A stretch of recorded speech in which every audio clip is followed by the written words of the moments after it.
എല്ലാവർക്കും നമസ്കാരം. എല്ലാവരും സുഖമായിരിക്കുന്നു എന്ന് കരുതുന്നു. ഇന്ന് തയ്യാറാക്കുന്നത് ഒരു നാടൻ കറിയാണ് കേട്ടോ. എല്ലാവർക്കും ഇഷ്ടമാവും ഈ കറി. കപ്പങ്ങയും താളും കൊണ്ടാണ് ഈ കറി തയ്യാറാക്കുന്നത്. ഒരു വ്യത്യസ്ത രുചിയിലാണ് ഞാൻ ഈ തയ്യാറാക്കിയെടുത്തിരിക്കുന്നത്. അപ്പോൾ വീഡിയോ എല്ലാവരും ഒന്ന് കണ്ടു നോക്കൂ. അപ്പോൾ നമുക്കിതാ ആദ്യം താള് പറിക്കാനായിട്ട് ഞാൻ ഒന്ന് ഇറങ്ങിയതാണ് കേട്ടോ തൊടിയിലേക്ക്. അപ്പോൾ ഇതാ ഈ ഒരു പ്രദേശത്താണ് നമ്മുടെ താള് നിൽക്കുന്നത്. സാധാരണ നമ്മൾ കൂടുതലും താളൊക്കെ കഴിക്കുന്നത് ഈ കർക്കിടക മാസത്തിലാണ്.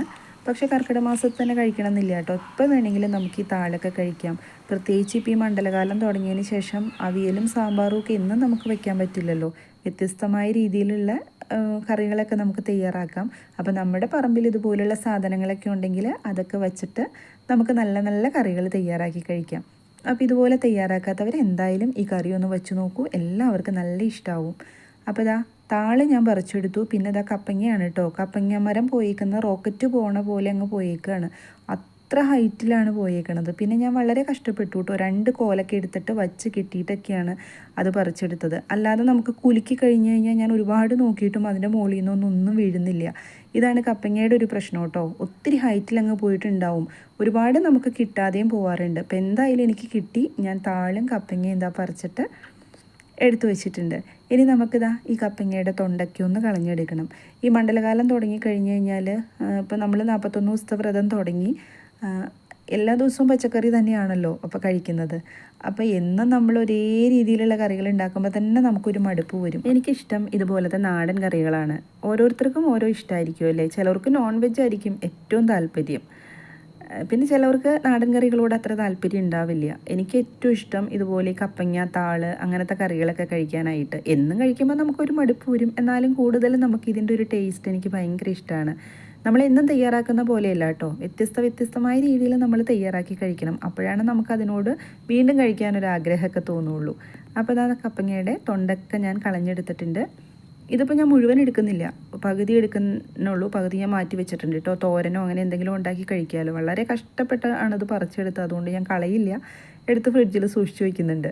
പിന്നെ ഇതാ താളൊന്ന് നമുക്ക് നന്നാക്കി എടുക്കണം. അപ്പോൾ സാധാരണ ഞാനല്ല അത് നന്നാക്കാറുള്ളത്, അമ്മയാണ് കേട്ടോ എനിക്ക് നന്നാക്കി തരാറുള്ളത്. ഇതിപ്പോൾ ഞാൻ അങ്ങ് എടുത്തുന്നേ ഉള്ളൂ. ഈ താള് നന്നാക്കുമ്പോൾ കൈ ചെറുതായിട്ട് ചൊറിയാനുള്ള സാധ്യതയൊക്കെ വരുന്നു വിചാരിച്ചു. പക്ഷേ കൈയൊന്നും ചൊറിഞ്ഞില്ല കേട്ടോ എനിക്ക്. ഞാൻ കുറച്ച് വെളിച്ചെണ്ണയൊക്കെ പരട്ടിയിട്ടാണ് താളിതാ നന്നാക്കിയെടുത്തത്. ഇനി നമുക്കിതാ ഈ പപ്പായയും അതുപോലെ തന്നെ താളും ഒന്ന് കഴുകിയെടുത്തിട്ട് വരാം. അപ്പോൾ ഞാൻ എന്താ കഴുകി കൊണ്ടുവന്നിട്ടുണ്ട്. ഇനി അരിഞ്ഞിട്ട് നമുക്ക് കഴുകേണ്ട ആവശ്യമില്ല കേട്ടോ. കഴുകിയിട്ട് അങ്ങ് അരിഞ്ഞു കഴിഞ്ഞാൽ പിന്നെ ആ ഒരു ജോലി അങ്ങ് കഴിഞ്ഞല്ലോ. ഇനി നമുക്കിതാ ചെറുതായിട്ട് ഇതൊന്ന് കട്ട് ചെയ്തെടുക്കണം. അപ്പം കപ്പങ്ങ നമ്മൾ കട്ട് ചെയ്യുമ്പം ഒരുപാട് ചെറുതായിട്ട് കട്ട് ചെയ്യേണ്ട ആവശ്യമില്ല. കാരണം നമ്മളിത് വേവിക്കാനുള്ളതാണ്.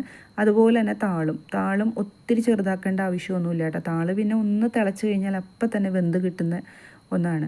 അപ്പോൾ ഇത് രണ്ടും ഞാൻ ഇതുപോലെ ചെറിയ കഷ്ണങ്ങളാക്കിയിട്ട് കട്ട് ചെയ്തെടുക്കുന്നുണ്ട്. ഇത് പെട്ടെന്ന് വേവുന്ന കപ്പങ്ങ ആയതുകൊണ്ട് ഞാൻ കുക്കറിൽ അല്ല കേട്ടോ വയ്ക്കുന്നത്. സാധാരണ മൺചട്ടിക്കകത്ത് തന്നെയാണ് വയ്ക്കുന്നത്. കപ്പങ്ങയ്ക്കൊന്നും അധികം വേവൊന്നുമില്ല. ഒരു 10 മിനിറ്റിനുള്ളിൽ നമുക്ക് കപ്പങ്ങയും അതുപോലെ തന്നെ താളുമൊക്കെ വെന്ത് കിട്ടും. പിന്നെ ഈ മൺചട്ടിയിൽ തയ്യാറാക്കുമ്പം ഒരു പ്രത്യേക ടേസ്റ്റ് തന്നെയാണ്.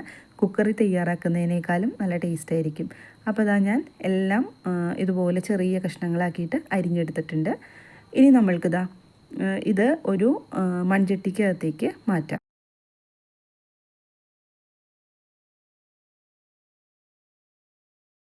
നമ്മൾക്കിതിനകത്തേക്കുള്ള അരപ്പൊന്ന് റെഡിയാക്കി എടുക്കാം. കുറച്ച് നാളികേരത്തിൻ്റെ കൊത്തെടുത്തിട്ടുണ്ട്. നാളികേരം ചിരണ്ടി എടുത്താലും കുഴപ്പമില്ല കേട്ടോ. പിന്നെ അതിനകത്തേക്ക് കുറച്ച് ജീരകം, നല്ല ജീരകം ഉണ്ടല്ലോ, അത് ചേർത്ത് കൊടുത്തിട്ടുണ്ട്. ഒരു പച്ചമുളകും ചേർത്തിട്ടുണ്ട്. എന്നിട്ട് ഇത് നന്നായിട്ടൊന്ന് അരച്ചെടുക്കണം. കുറേശ്ശെ വെള്ളം ഒഴിച്ചിട്ട് വേണം അരയ്ക്കാനായിട്ട്. അപ്പോഴാണ് കേട്ടോ പെട്ടെന്ന് അരഞ്ഞു കിട്ടുള്ളൂ. ഇനിതാ നമ്മൾ അരിഞ്ഞു വെച്ചിരിക്കുന്ന നമ്മുടെ കപ്പങ്ങയും താളും സ്റ്റൗവിലേക്ക് വെച്ച് കൊടുത്തിട്ടുണ്ട്. അപ്പോൾ ആദ്യം ചെയ്യേണ്ടത് നമ്മളിത് അതിനകത്തേക്ക് ഒരു 2 ടേബിൾ സ്പൂൺ വെളിച്ചെണ്ണ തന്നെ ചേർത്ത് കൊടുക്കണം കേട്ടോ. അല്ലാതെ നമ്മൾ എന്താ പറയുക വെജിറ്റബിൾ ഓയിലൊന്നും ചേർത്ത് കൊടുക്കരുത്. അത് ചേർത്തിട്ട് നന്നായിട്ടൊന്ന് ഇളക്കി യോജിപ്പിച്ച് കൊടുക്കുക. ഞാൻ സ്റ്റൗ ഓൺ ചെയ്ത് കൊടുത്തിട്ടുണ്ട്. ഇതിനെ നമ്മൾ ചെറുതായിട്ടൊന്ന് ഫ്രൈ ആക്കി എടുക്കണം. നല്ല ടേസ്റ്റാണ് കേട്ടോ അങ്ങനെ തയ്യാറാക്കി കഴിക്കുമ്പം. നമ്മൾ സാധാരണ നമ്മുടെ താളും കപ്പങ്ങയും നമ്മൾ കുക്കറിലിട്ടിട്ടൊന്ന് വേവിച്ചെടുക്കുകയാണ് ചെയ്യുന്നത്. അതിനകത്തേക്ക് അരപ്പ് ചേർത്തിട്ടൊക്കെയാണ് തയ്യാറാക്കി എടുക്കാറുള്ളത് അല്ലേ. ഇതുപോലെ ചിലപ്പോൾ തയ്യാറാക്കുന്നവരും ഉണ്ടാവും കേട്ടോ. തയ്യാറാക്കാത്തവർക്ക് വേണ്ടിയിട്ടാണ് ഞാനിതൊന്ന് ഷെയർ ചെയ്യുന്നത്. അത്യാവശ്യം കുറച്ച് നേരം നന്നായിട്ട് വെള്ളം അല്പം പോലും ചേർത്ത് കൊടുക്കരുത്. ഇപ്പം ആ വെളിച്ചെണ്ണയിൽ തന്നെ നന്നായിട്ട് ഒന്ന് കിടന്ന് ഒന്ന് മൊരിഞ്ഞ് കിട്ടണം. അപ്പോൾ പകുതി ഒന്ന് മൊരിഞ്ഞ് കഴിയുമ്പം അതിനകത്തേക്ക് ഒരു 1/4 ടീസ്പൂൺ മഞ്ഞൾപ്പൊടിയും അതുപോലെ തന്നെ എരിവിനാവശ്യമായിട്ടുള്ള മുളക് പൊടി. ഞാനിപ്പോൾ ഒരു 3/4 ടേബിൾ സ്പൂൺ മുളക് പൊടി ചേർത്തിട്ടുണ്ട്. അത്യാവശ്യം നല്ല എരിവുള്ള മുളക് പൊടി ആയതുകൊണ്ടാണ്. പിന്നെ നമ്മൾ അരപ്പിലേക്ക് ഒരു പച്ചമുളക് എടുത്തിട്ടുണ്ടല്ലോ. ഇനി ഇതൊന്നും കൂടി, അതായത് ചേർത്ത് കൊടുത്തിരിക്കുന്ന ആ മുളക് പൊടിയുടെയും മഞ്ഞൾപ്പൊടിയുടെയും പച്ചമണം മാറുന്നത് വരെയും ഒന്നും കൂടി നമ്മുടെ ഈ പപ്പായയും അതുപോലെ തന്നെ താളും നന്നായിട്ട് മൊരിഞ്ഞ് കിട്ടണം. അതുവരെ നമ്മൾ ചെറിയ തീയിൽ വെച്ചിട്ട് നന്നായിട്ട് ഇതുപോലെ ഒന്ന് ഫ്രൈ ആക്കി എടുക്കുക. ഒരു 3-4 മിനിറ്റ് മതി കേട്ടോ. അപ്പോഴേക്കും ഇത് നമുക്ക് നന്നായിട്ടൊന്ന് ഫ്രൈ ആയി കിട്ടിക്കോളും. ചെറിയ തീയിൽ വയ്ക്കണേ, കാരണം മൺചട്ടിയിലാണ് തയ്യാറാക്കുന്നതെങ്കിൽ ചെറിയ തീയിൽ വേണം വെച്ച് കൊടുക്കാൻ. ഇനി നമ്മളിതിനകത്തേക്ക് ഉപ്പ് ചേർത്തിട്ടുണ്ടായില്ല. കുറച്ച് ഉപ്പ് ഇട്ട് കൊടുക്കുക. വേണമെച്ചാൽ നമുക്ക് പിന്നെ ചേർത്ത് കൊടുക്കാം. ഒന്നും കൂടി ഞാനൊന്ന് ഇളക്കി യോജിപ്പിച്ച് കൊടുക്കുന്നുണ്ട്. ഇതിപ്പോൾ നന്നായിട്ട് ആ ചെറിയ തീയിൽ ഒരു 2-3 മിനിറ്റും കൂടി വീണ്ടും ഇട്ടിട്ട് ഞാൻ ഒന്ന് ഫ്രൈ ആക്കി എടുത്തിട്ടുണ്ട്. ഇനി വേണം നമ്മളിതിനകത്തേക്ക് വേവാൻ ആവശ്യമായിട്ടുള്ള വെള്ളം ചേർത്ത് കൊടുക്കാനായിട്ട്. അപ്പോൾ ആ കഷ്ണം മുങ്ങി നിൽക്കത്തക്ക രീതിയിൽ വെള്ളം ചേർത്ത് കൊടുക്കുക, അതായത് കഷ്ണത്തിൻ്റെ മുകളിൽ കേട്ടോ.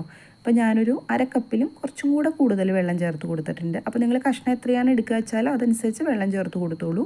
എന്നിട്ട് ഒന്ന് തിളച്ചതിന് ശേഷം നമ്മളൊന്ന് അടച്ചു വെച്ച് കൊടുക്കുക.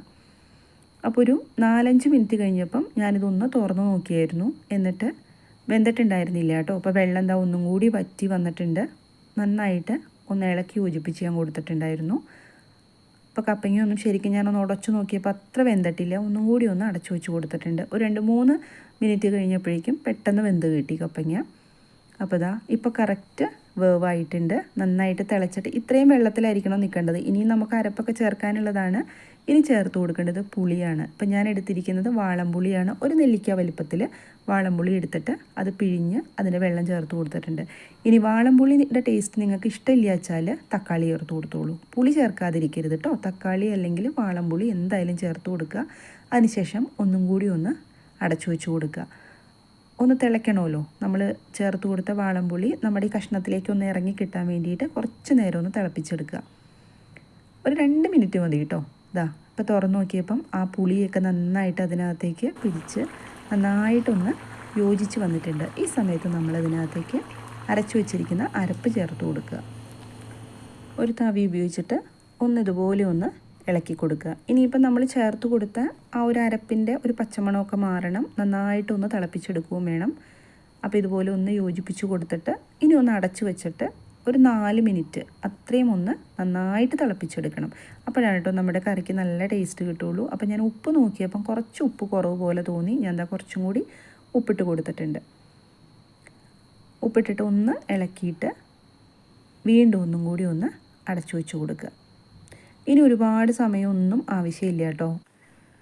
അപ്പോൾ നമ്മുടെ കറി ഇവിടെ റെഡിയായി കിട്ടിയിട്ടുണ്ട് കേട്ടോ. നല്ല ടേസ്റ്റാണ് ഈ കറിക്ക്. ഇതുപോലെ തന്നെ തയ്യാറാക്കി നിങ്ങൾ നോക്കണം. എല്ലാവർക്കും നല്ല ഇഷ്ടമാവും. കുട്ടികൾക്കും നല്ല ഇഷ്ടമാവും കേട്ടോ.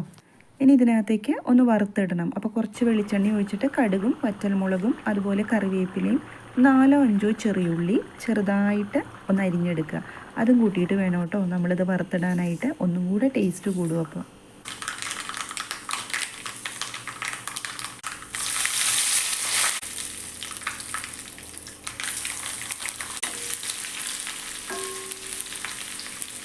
ഇനി അതിലേക്ക് സ്വല്പം മുളക് പൊടിയും കൂടി ചേർത്ത് കൊടുക്കുക. എല്ലാവർക്കും അറിയാവുന്നൊരു ടിപ്പ് തന്നെയാണല്ലേ. നമ്മളിത് വറുത്തിടുമ്പം കുറച്ച് മുളക് പൊടിയും കൂടി ചേർത്ത് കഴിഞ്ഞാൽ കറിയുടെ കളറും അതുപോലെ തന്നെ മണവും രുചിയും എല്ലാം ഒന്നും കൂടെ കൂടും. അപ്പോൾ ഇതുപോലെ കറി തയ്യാറാക്കാത്തവർ എന്തായാലും ഒന്ന് ട്രൈ ചെയ്ത് നോക്കൂ. നിങ്ങൾക്ക് എല്ലാവർക്കും നല്ല ഇഷ്ടപ്പെടുന്ന ഒരു നാടൻ കറിയാണ്. മറ്റൊരു വീഡിയോയിൽ കാണാം. എല്ലാവരും സന്തോഷമായിട്ടിരിക്കുക. Thank you.